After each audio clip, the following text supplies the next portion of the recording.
मुठ 1.25 लाखाची उघडली तरी मोलाची त्यात दडलेले असतात काही गुलाबी क्षण मुठ 1.25 लाखाची उघडली तरी मोलाची त्यात दडलेले असतात काही गुलाबी क्षण त्याची झलक म्हणजे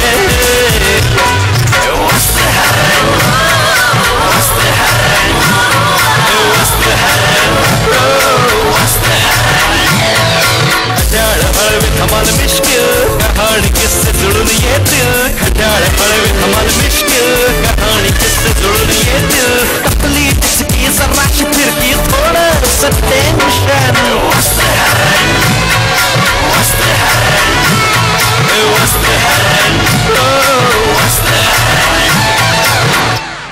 नमस्कार मंडळी, नमस्कार मंडळी. आपल्याकडे गमतीन चघळण्यासारखे दोनच विषय असतात, एक क्रिकेट आणि दुसरं सिनेमा. पण ह्याच्यावरची जी समीक्षा असता ना ती कंटाळवाणी आणि वृक्ष असता. पण आज आपल्याकडे जो पाहुणा येलो असा ना त्याची समीक्षा तशी असता. लोक सिनेमावर आणि क्रिकेटवर 2-2 दिवस बोलतील पण त्याच्या समीक्षेवर 15-15 दिवस चर्चा करतात. असो माणूस समक्ष आपल्याकडे येलेला असा समीक्षक, त्याच्याबरोबर समक्षच बोलाय ना. येवा येवा येवा, नमस्कार नमस्कार.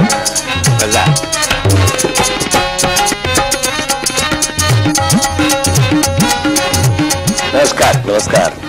द्वारकानाथजी, आपलं संपूर्ण नाव काय? द्वारकानाथ सदानंद संजगिरी. त्याला ऍप्लिकेशन मध्ये पण राहायचं नाही, एवढं मोठं आहे ते. होय ना. कुठल्या गावचे तुम्ही? मुंबई. मुंबई गाव बेव काय नाही, मुक्काम पोस्ट मुंबई. बरं मला सांगा, हे स्वप्नातले इमले सगळे बांधता बांधता प्रत्यक्षातले इमले बांधता बांधता तुम्ही धावांच्या इमल्यांच्या बाबतीत समीक्षेच्या भानगडीत कशा काय पडला? माझ्या स्वप्नांचा इमला खरा वेगळा होता. मला व्हायचं होतं क्रिकेटपटू. अच्छा. लहानपणी 2-3 इमले होते. मला एकदा असं वाटत होतं की आपण देवानंद व्हावं. अच्छा. देवानंद का? तर मला मधुबाला आवडायची. अच्छा अच्छा. वाटायचं मधुबालावर पोचायचं असेल तर देवानंद व्हायला लागतं. क्रिकेट मध्ये मी शिवाजी पाटला जन्मलेला माणूस ना, शिवाजी पाटला वाढणार. आम्ही सगळी लहान लहान मुलं अशी बॅटच्या आधारानेच उभा राहतो. अच्छा. तर त्यामुळे असं वाटायचं क्रिकेटपटू व्हायचं. एकदा वडिलांना इच्छा मी समजून सांगितली की मला क्रिकेटपटू व्हायचंय. वडिलांनी जोरदार धपाडा घातला आणि एक गदड्या, त्या गदड्या नेहमीच म्हणायचे मला, हा भाग सोडा तुम्ही. पण मला म्हणाले तुला काय भिकेचे डोळे लागलेत का रे? म्हणजे मी सांगतोय ती गोष्ट साधारण 62-63 सालची. त्यावेळेला क्रिकेटमध्ये पैसे नव्हते, त्यामुळे इमले बांधायचे त्यावेळेला आमची ताकद नव्हती. स्वप्नातच बघायचे इमले. क्रिकेट पॉप्युलर होता. म्हणजे मला आठवतंय की अब्बास अली बेगला 1960 साली एका सुंदर युवतीने नुसते 50 केलं तर एक छान चुंबन दिलं होतं. चुंबनासाठी क्रिकेट खेळावं असं मला वाटत नव्हतं, त्यासाठी इतर फील्डची मिळालं तर घ्यावं. पण तो इमला काय बांधता नाही आला. त्यामुळे ठरवलं की हा लहानसा एक छोटासा बंगला आपल्याला एक लेखनाचा बांधता आला तर यावा, म्हणून मी इथे वळलो. मी पण स्वतः तुम्ही इंजिनियर, तिकडे कशा काय वळलात? मला दुर्दैवाने गणित हा विषय चांगला. अच्छा. तर त्यामुळे मला तिकडे घरच्यांनी असं ढक्कल की जा तू इंजिनियर. आमच्या वेळेला 2च गोष्टी व्हायच्या, एक तर इंजिनियर व्हायचं नाहीतर डॉक्टर व्हायचं. इंजिनियर झालं की घरातला मोठा माणूस, घरातला मोठा माणूस, पैसे मिळतात, सुंदर बायको मिळते, असं एक सगळ्यांची अपेक्षा. पण याच्यापैकी बऱ्याचशा अपेक्षा पूर्ण झाल्या सुंदर बायकोपर्यंतच्या. आता मी ह्याच्यावर म्हणायलाच लागेल ना मला, घरी परत जायचंय. पण स्वतः तुम्ही कधी क्रिकेट खेळलात? क्रिकेटची आवड? हो, हो. मी कॉलेजला क्रिकेट खेळलेलो आहे. मी कॉर्पोरेशनला क्रिकेट खेळलेलो आहे. मी खेळलेलो आहे बॅट सीझन बॉल ना, अगदी सीझन बॉल, म्हणजे रबरी बॉल पासून सुरुवात करून सीझन बॉल. पण तेव्हा काय प्रगती होती? काय तुम्हाला काय भविष्य उज्ज्वल दिसत होतं की नाही? बॉलर होता, बॅट्समन होता? सरळ बॅटने खेळायचो मी त्यावेळेच्या. अगदी सरळ बॅटने खेळायचो. वाटायचं आपण खेळलो असतो तर मोठे झालो असतो असं एक वाटायचं. मला दुःख त्याचं नाही हो की आता एवढे सगळे पैसे वगैरे गेले, एवढे खूप पैसे मिळतात वगैरे. मला देशाचं दुःख झालं. देशाने दुसरा सुनील गावस्कर गमावला, त्याचं मला जास्त दुःख झालं. माझं काय आपलं ठीक आहे, समजून घ्या. स्वतःचं काय ते बघितलं. वासू परांजपे तुमच्याबद्दल काय म्हणतात बघा. अच्छा. हा काय पप्पू, कसा आहेस? खूप दिवसात भेटला नाहीस. तू मला तेच म्हणशील वासू आहेस कुठे, तू दिसत नाही चालली. मी तुला म्हणू शकत नाही, कारण आठवड्यातून एकदा तरी तो मला लोकसत्तेत भेटतोच. तुला वाईन आवडते ती तू माझ्याकडे प्यायला यायचंस आणि मी क्रिकेटवर बडबडायचं, तू ऐकत बसायचंस. हे मला वाटतं गेली काही वर्ष चालू आहे आणि असंच चालू राहील असं मला वाटतंय. तुला काय वाटतं? तुम्हाला सांगतो की वासूशी गप्पा मारण्यासारखं दुसरं सुख नाही. टेरिफिक सेन्स ऑफ ह्युमर, धमाल असते, धमाल धमाल. एक किस्सा सांगतो त्याचा की वासू हा थोडासा परंपरावादी आहे, त्याला जुन्या गोष्टी फार आवडतात. तर त्यामुळे खेळाडूंनी त्याला ना असे अर्धी चड्डी वगैरे घालून मैदानावर आलेलं नाही आवडत त्याला. एक किस्सा सांगतो. एकदा एक मुंबईत मॅच होती आणि एक क्रिकेटपटू अर्ध्या चड्डी त्याच्या समोर आला. तर वासूने त्याला खवचटपणे विचारलं, का रे खेळत नाहीस का? तो म्हणाला खेळतोय ना. म्हणाला अर्धी चड्डी का? तर म्हणाला मी 7व्या बॅटिंगला जाणार आहे. वासूने एक क्षण पण विश्रांती घेतली नाही, एक क्षण पण असा म्हणजे विचार केला. तो पटकन त्याला म्हणा, मग 11वा काय आतमध्ये नग्न फिरतोय का रे? हा सेन्स ऑफ ह्युमर म्हणजे वासूकडे गप्पा मारत बसलं ना की तो असे इझिली विनोद त्याचे तयार करत असतो, इझिली विनोद सांगत जातो. त्या बोलण्यात ही सहजता आहे आणि क्रिकेटचं ज्ञान तर प्रचंड आहे. तुमच्या समीक्षेमुळे काही दुखावलेले लोक आहेत का काही सुखावलेले लोक आहेत असं तुम्हाला वाटतं? सुखावलेले असतात तसे दुखावलेले सुद्धा असतील असं नाही. प्रत्यक्ष तुम्हाला काही परिणाम भोगावा वगैरे लागला का? काही काही वेळेला असं मला वाटतं की आपण परिणाम मी थोडासा भोगलाय असंही मला वाटतं. काही लोकांना टीका आवडत नाही. काही वेळेला असं होतं की आपण एखाद्या भावनेच्या भरात लिहून जातो आणि मग नंतर जाणवतं की आपण लिहायला नको होतं वगैरे. पण टीका ही जनरली कोणालाच आवडत नाही असं मला वाटतं. पण शेवटी एक तुम्ही समीक्षक म्हटलं की थोडीफार तरी टीका करायलाच लागते. जे चुकीचं आहे ते दाखवलंच पाहिजे, ते दाखवायलाच लागतं. म्हणजे त्यात काही पण मी व्यक्तिगत टीका करत नाही. व्यक्तिगत एखादी टपली मारतो किंवा तो माझ्या एक स्टाईलचा भाग आहे.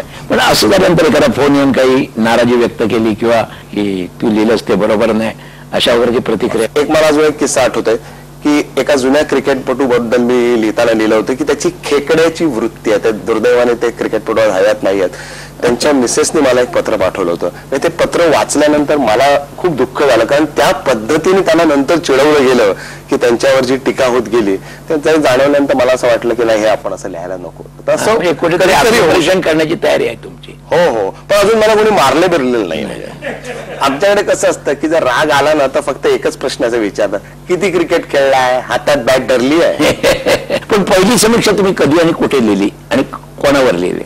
मला वाटतं पहिली समीक्षा असं एवढं मला ते आता क्लिअर आठवत नाही कारण खूप वर्ष झाली.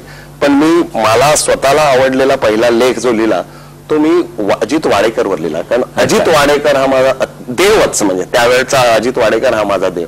आणि अजित वाडेकर वर टीकात्मक एका लेखकाने लोकसत्तेत लिहिलं होतं. त्या टीकेला उत्तर जोरदार पाहिजे म्हणून मग मी तो लेख लिहिला आणि तो लेख बऱ्याच लोकांना आवडला. आणि मलाही स्वतःला वाटलं की आपलं मत सुद्धा असं मांडता आलं पाहिजे आपल्याला. तिथून मग ते लिहायला सुरुवात. तुम्ही क्रिकेट बघता बघता समीक्षक झालात की समीक्षा करता करता क्रिकेटची आवड निर्माण झाली? नाही, क्रिकेट बघता बघता समीक्षक झाला. क्रिकेटची आवड ही अगदी लहानपणी रक्तात क्रिकेट आहे माझ्या. सिनेमातली पहिली समीक्षा कुठली आठवते? सिनेमाची पण मला असं वाटतं की मी सिनेमावर जे लिहिलं ते पहिल्यांदा मी देवानंदवर लिहिलं. कारण मला त्यावेळेला देवानंद, मधुबाला आणि वाडेकर हे 3 मला भयंकर आवडत. पहिली कोणावर समीक्षा लिहिली तुम्ही? मी सिनेमावर अशी लिहिलेली नाही पण सिनेमाच्या वेगवेगळ्या व्यक्तींबद्दल खूप लिहिलेलं आहे. मग त्यात दिलीप कुमार आला, देवानंद आला, नर्गिस आली, रेखा आली, ते पासून अगदी किशन कुमार या एका नटावरतून तुम्ही लक्षात पण नसेल त्याच्यावर पण लिहिलेलं आहे. थोडंसं वाईट लिहिलेलं पण लिहिलेलं आहे. आपण एक छोटासा ब्रेक आहे.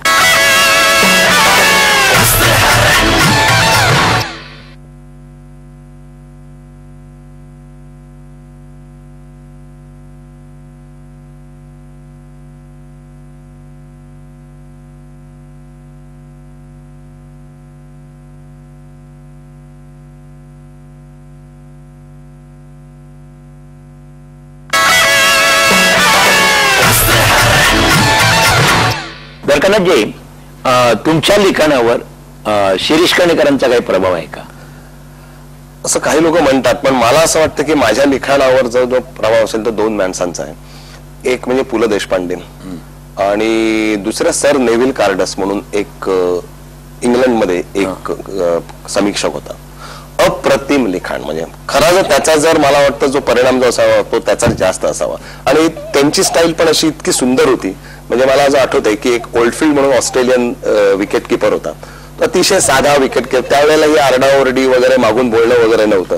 तर तो इतका पोलाइट होता की त्याने एकदा लिहिताना लिहिलं होतं की appealed with apology in one hand and ball in the other. अरे वा. तर अशा प्रकारचं काहीतरी लिहावं की जे लोकांना आवडेल. कसं असतं की आज मॅच सगळेच जण बघतात त्याच्यावर मोठी मोठी माणसं आता कॉमेंट्री देत असतात, म्हणजे अख्ख्या टेलिव्हिजनवर बघतात. टेलिव्हिजनवर गावस्कर असतो, तुमचा रवी शास्त्री असतो, मांजरेकर असतो, सगळी प्रचंड चर्चा चाललेली असते. एवढं सगळं बघितल्यानंतर दुसऱ्या दिवशी जर तुमचं कोणी इंटरेस्ट घेऊन वाचलं पाहिजे तर त्याला एक काहीतरी एका वेगळ्या शैली निराळ्या प्रकारे ते तुम्हाला द्यायला पाहिजे. तर ते कसं द्यायचं हे मी नेव्हिल कार्डस कडून शिकलो. आणि नेव्हिल कार्डसचे जे सगळे जे काही गुण होते ते थोडेसे फार घेतले आणि त्यात पु ल देशपांडेंची जी स्टाईल होती थोडीफार जी मला आकर्षित झाली ती मिक्स केली असं मला स्वतःला वाटतं. चित्रपटवर लिहिताना क्रिकेटचे मासले द्यावे लागतात, हे बरोबर आहे का? ह्याचं कारण तुम्हाला कुठून मिळाली? नाही, याचं कारण असं की मला असं जाणवलं की क्रिकेट आणि सिनेमा या दोन गोष्टी मराठी माणसाला प्रचंड प्रमाणात आवडतात. प्रचंड प्रमाणात म्हणजे चर्चा जी असते ती क्रिकेटवर किंवा सिनेमावर. नाटक का नाही? नाटकं कमी बघतात. नाही, नाटकं पण चिकार बघतो मी. तुमची सगळी नाटकं बघितलेली आहेत, काही नवीन नाटकं, प्रायोगिक नाटकं सुद्धा पाहतो मी. पण सिनेमाचा जो इम्पॅक्ट आहे ना लोकांवर तो तेवढा अजून नाटकांवर. नाटकांचं मी उदाहरण देतो नाही असं नाही, पण सिनेमाचा इम्पॅक्ट सगळ्यात जास्त आहे असं मला वाटतं. आणि ओळखीच्या नटाबद्दल जर सांगितलं तर ते जास्त सोपं जातात, समजायला सोपं जातं. जसं क्रिकेटचा शब्द हे जर वापरला एखादा कुठल्याही इन्सिडेंट सिनेमामध्ये तर तो त्या बाबतीत लवकर तो त्यामुळे ते घेतो आणि त्याच्यातून थोडासा विनोद करता येतो, हा एक त्यातला भाग असतो. तुम्ही पण नाटकं करता असं आम्हाला कळ. कुठल्या प्रकारचं नाटक? आता वाडेकरांजवळून ऐकूया ना. तू माझा बघतोस क्रिकेटर म्हणून आणि असं फारच मला फार कमी बघता होते त्यावेळेस क्रिकेट खेळताना. आणि त्याच्याबरोबर रमाकांत देसाई पण, तो पण एक तुझं दैवत होतं.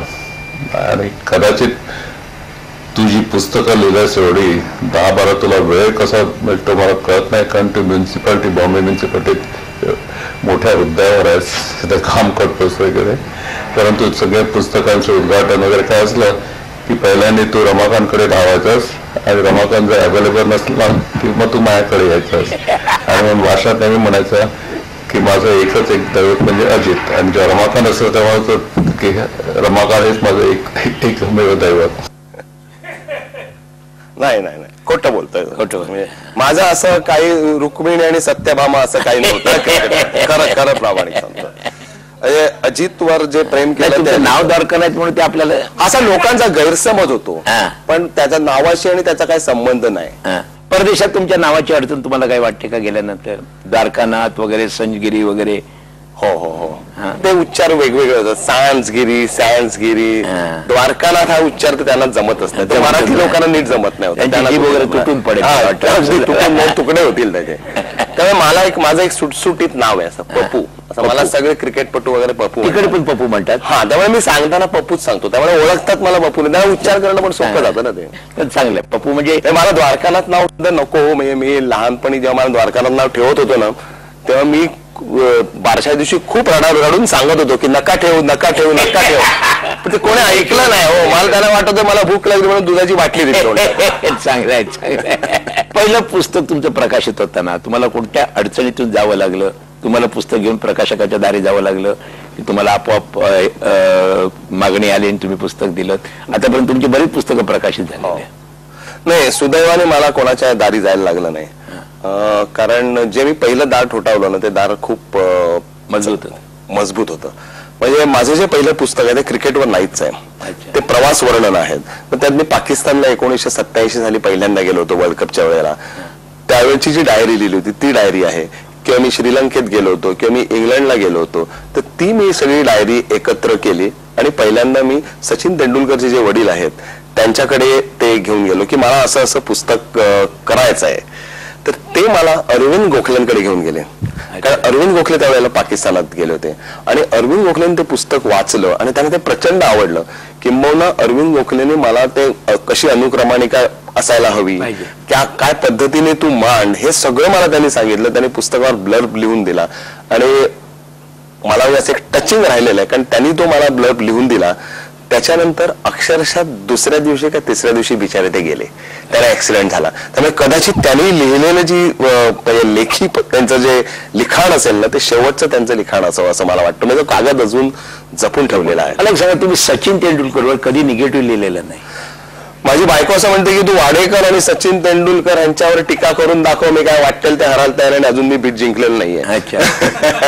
नाही पण मी बायस नाही का वाटत? निगेटिव्ह लिहावं असं मला अजून तरी काही दिलेलंच नाही ना, काहीतरी द्यायला तर पाहिजे निगेटिव्ह लिहायला. अच्छा. बायस असं नाही म्हणता येणार की काय असतं की तुम्ही काही माणसांवर प्रेम करतास, त्यातला हा एक प्रेमाचा कदाचित भाग असेल.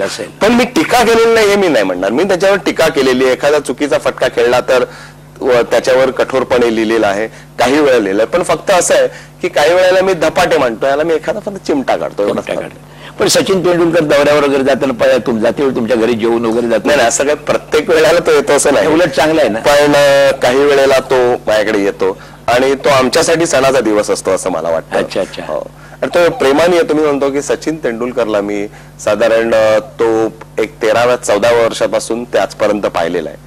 मला अजून आठवते की जो पहिल्यांदा जेव्हा इंग्लंडला गेला त्यावेळेला तो आमच्याकडे आला होता. त्यावेळेला मी त्याला टॅक्सी मिळवून देण्यासाठी बाहेर गेलो होतो. मी त्यावेळेला त्याच्याकडे गाडीही नव्हती. आणि त्याच्यानंतर तो बऱ्याच वेळेला एका वेगवेगळ्या त्यांच्या गाडीतून आला.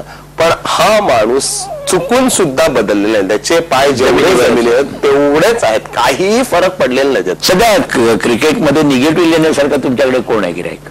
आपल्याकडे गिराईक तर निगेटिव्ह लिहिण्यासाठी खरी तर खूपच असतात. म्हणजे गांगुली हा सगळ्यात मोठं होतं, पण मी गांगुलीचा निगेटिव्ह भाग थोडासा कमी करून पॉझिटिव्ह भाग जास्त लिहितो. पण आता ग्रेग चॅपलने आमची ना थोडीशी पंचायत करून टाकली. त्याने हळूहळू निगेटिव्ह भाग काढून टाकला आणि आता जास्तीत जास्त पॉझिटिव्ह. पूर्वी आम्हाला निगेटिव्ह लिहायला आपली फिल्डिंग होती. म्हणजे फिल्डिंगवर किती आपण जेवता येईल हे मला असं वाटायचं की आपण किती जेवू आणि किती नाही. तर त्यावेळेची तुम्ही फिल्डिंग बघा, तो मेहरा वगैरे होते ते अशा बॉलला कंपनी द्यायला जातात असं वाटायचं बाउंड्रीला की तू एकटा बाबा कुठे चाललास, तुला ये मी सोडायला येतो एकटा. म्हणजे त्या माणसाकडे पाहिल्यानंतर हा माणूस कधीही क्रिकेटपटू आहे असं मला वाटलंच नाही. सगळ्याच्या तुम्हाला बघितलं की तुम्ही एक पात्री कार्यक्रम चांगला कराल. हा करतो मी. एक तुम्ही केलाय क्रिकेट गिरी म्हणून मी एक पात्री कार्यक्रम करतो. मी साधारण 450च्या वरती प्रयोग केलेले आहेत त्याचे. एक सिंगल माणूस स्टँड अप टॉक शो म्हणतात तसा मी उभा राहतो आणि 2 तास क्रिकेटवर वेगवेगळे किस्से सांगतो. फक्त त्यात एकच आहे की मला तो पहिला कार्यक्रम आणि माझा समजा 400वा कार्यक्रम ह्याच्यात खूप फरक होत जातो. कारण कसं आहे की क्रिकेट बदलत जातं, माणसं बदलत, मसाला भरपूर मिळतो ना. मसाला बदलत जातात. त्यामुळे तो एकच कार्यक्रम राहत नाही, काही किस्से तसेच राहून बाकीचा कार्यक्रम हा नवीन जसे खेळाडू येतात, नवीन जसा मसाला मिळतो तसं तो मसाला बरं ना बदलता कार्यक्रम रोज करायला. हो चांगली गोष्ट. पण हल्ली तुम्ही मगाशी म्हटल्याप्रमाणे मसाला जरा हल्ली कमी झालाय.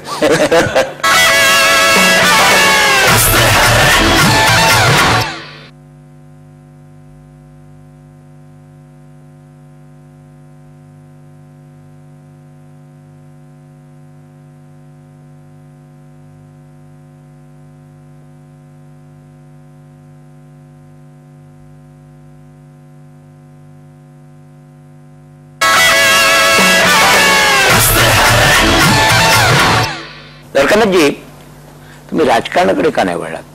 मला खरी ना राजकारणाची खूप इच्छा आहे ना, पण राजकारणात पडायची नाही. अच्छा, पडायची म्हणजे पडलाच तो असं नाही. हल्ली काय सांगता येत नाही. हल्ली पण पडणं सोपं आहे मला वाटतं. कुठून कुठेही आपल्याला कसंही जाता येत. पण लिहायची मला इच्छा आहे. पण मी मला स्टडी सुद्धा आहे. म्हणजे जर मला वाटलं लिहावं असं तर मी लिहीन. पण असं गंभीरपणे लिहिणं राजकारणात हल्ली फार कठीण झालंय. म्हणजे नंबर लिहूच नाही, त्यामुळे कोण घेत नाही, गंभीरपणे घेत नाही.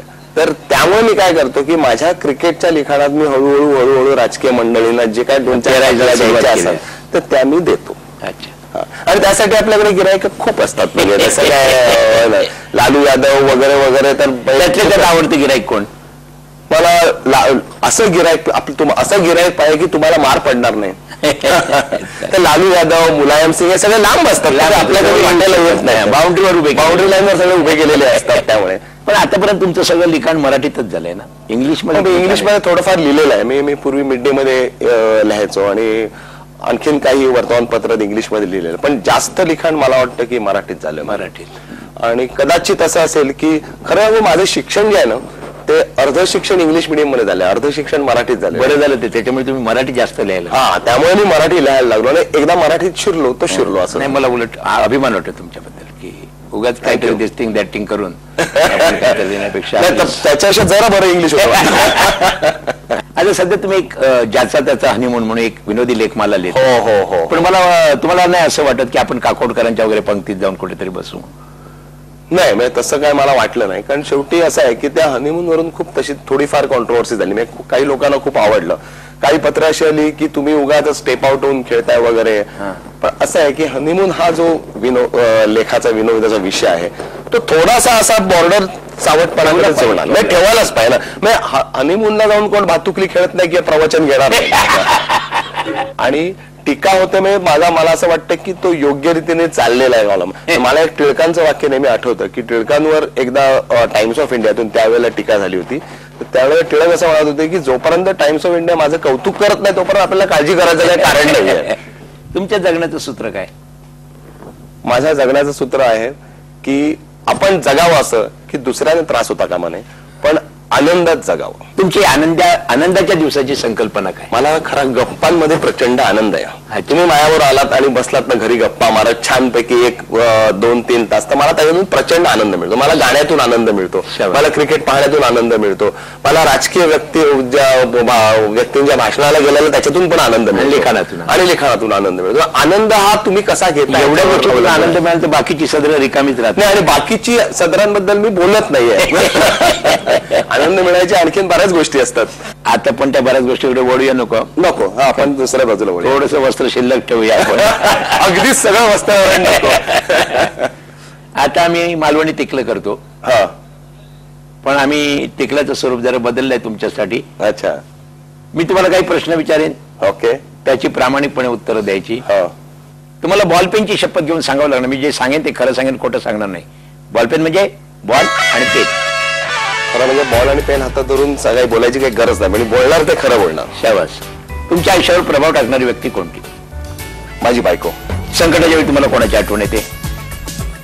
आधी बायको मग देव. अच्छा. स्वतःचा एखादा गुण जो बदलला असता तो तुम्हाला फायदेशीर ठरला असता? मला असं वाटतं की मी जर एखादा इंजिनियर म्हणून एखादा बिझनेस केला असता ना तर यशस्वी झालो असतो, असं मला वाटतं आज या क्षणी. असं वाटतं आयुष्यातली एखादी चूक. मला जर पुन्हा आयुष्य जर दिलं तर मी क्रिकेट खेळेन, क्रिकेटवर लिहिणार नाही. पोटतिडकीने लिहावा असा एखादा विषय? सामाजिक विषय. पण मला स्वतःला सामाजिक विषय खूप आवडतात. अच्छा अच्छा. वरच्यावर पडणारं स्वप्न? नेहमीचा डोळा चुकवून माधुरी दीक्षित माझ्या स्वप्नात येते. पहाटे येते तरी स्वप्न खरं ठरत नाहीये. आणि खोटं बोलताना तुम्ही पकडलं गेल्यानंतर तुम्हाला काय वाटतं? सहनही होत नाही आणि सांगताही येत नाही. धन्यवाद. धन्यवाद. तुम्ही या ठिकाणी आल्याबद्दल आम्ही पुन्हा तुमचे आभार मानतो आणि एक छोटीशी भेट देतो त्याचा आपण स्वीकार करावा. थँक्स.